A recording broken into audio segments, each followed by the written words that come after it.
अस्सलाम वालेकुम dear students, कैसे हैं आप लोग। I hope you are all fine. Last video में हमने इक्वेशन नंबर 1 को डिस्कस किया था and now we are discussing equation number 2 of motion.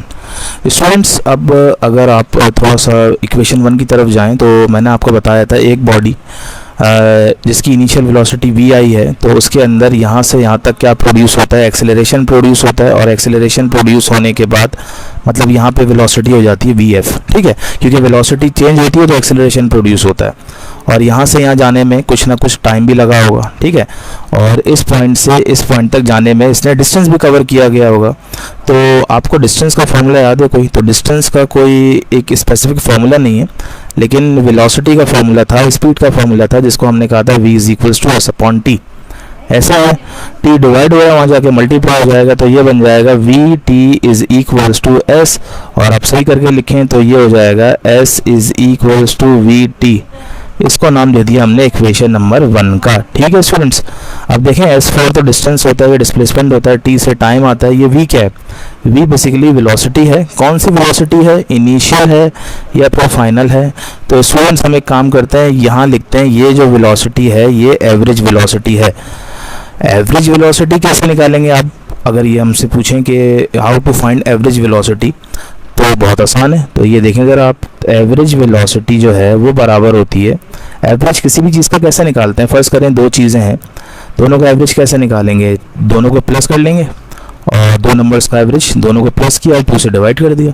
इसी तरह यहाँ पे दो वेलोसिटीज़ हैं, एक है vi और दूसरी है vf, ठीक है। दोनों को प्लस किया और किससे डिवाइड कर दिया? जितने थे, ये कितने थे? दो नंबर्स थे, दो वेरी क्वांटिटीज़ थी, 2 से डिवाइड कर दिया, तो हमने ये एवरेज का फॉर्मूला बना लिया। इसको हमने नाम दे दिया इक्वेशन नंबर 2। अब इसी एवरेज वेलोसिटी को कहाँ पुट करेंगे? इस v की जगह पुट करेंगे। तो यहाँ लिख देता हूँ, put equation number 2 in equation number 1, ठीक है। इक्वेशन 1 में पुट करना है। इक्वेशन 1 है क्या? इक्वेशन 1 है s = average velocity multiply by time, ठीक है। अब ज़रा देखें पुट कैसे होगा ये। s एज इट इज़ आ गया और एवरेज वेलोसिटी की जगह, एवरेज वेलोसिटी का फॉर्मूला ये रहा, ये देखिए ये रहा, ये फॉर्मूला है ना एवरेज वेलोसिटी का। ये आ जाएगा हमारे पास vi + vf डिवाइडेड बाय 2, ठीक है स्टूडेंट्स। और आगे क्या है? आगे टाइम चल रहा है। अब आपने अगर फर्स्ट इक्वेशन ऑफ मोशन याद हो, फर्स्ट इक्वेशन ऑफ मोशन थी हमारे पास vf = vi + at, ये याद है आपको? ये हमने फर्स्ट इक्वेशन ऑफ मोशन बनाई थी, ठीक है, ड्राइव की थी। तो फर्स्ट इक्वेशन ऑफ मोशन में हमने किसकी वैल्यू निकाली थी? हमने vf की वैल्यू निकाली थी, जो कि आई थी vi + at। और इसी vf की वैल्यू को हम यहाँ पुट करेंगे। देखिए ये लिखा हुआ है ना vf, यहाँ पुट करेंगे, ठीक है। अब देखें, अब मैं पुट कर रहा हूँ, ये देखें s एज इट इज़ आ गया और vi एज इट इज़ आ गया। vf की प्लेस पे मैंने आपको क्या बोला, क्या पुट होगा? vi + at। तो vf की जगह आ गया vi + at/2 आ गया, ठीक है। और आगे आ गया time.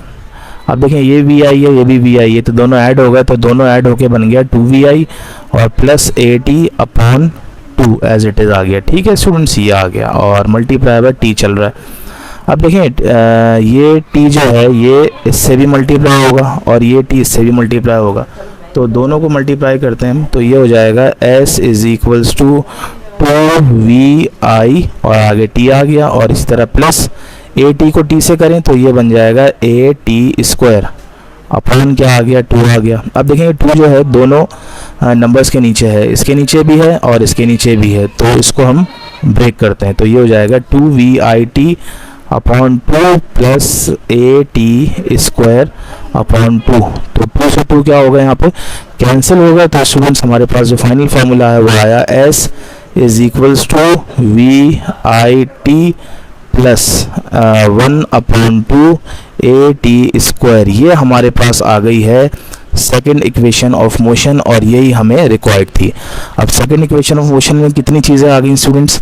Second equation of motion में एक तो आ गया डिस्टेंस आ गया, ठीक है, और क्या आ गया? यहाँ पे एक आ गया इनिशियल वेलोसिटी आ गई, एक t आ गई, और हाफ एक नंबर होता है, a फॉर एक्सेलरेशन और t फॉर टाइम होता है। अब इसको लिखना कैसे है आपको स्टूडेंट्स? इसमें सबसे पहले आप हेडिंग डालेंगे डेरिवेशन की, और डेरिवेशन के अंडर में आप ये लिखेंगे, देखेंगे लिखा है ये आ गया, ठीक है, ये आ गया। फिर आप इसके बाद मैथमेटिकली स्टार्ट करेंगे और इसी तरह से सॉल्व करते जाएंगे जिस तरह से मैंने कराई है, ठीक है, क्योंकि हर डेरिवेशन से पहले आपको कुछ ना कुछ लिखना लाजमी होता है, ठीक है। तो ये हो गई second equation of motion. First हम कर चुके हैं, फर्स्ट ये वाली थी और सेकंड कौन सी है, सेकंड हमने ये वाली बनाई है, ठीक है स्टूडेंट्स। मिलते हैं नेक्स्ट वीडियो में, टिल देन अल्लाह हाफिज़।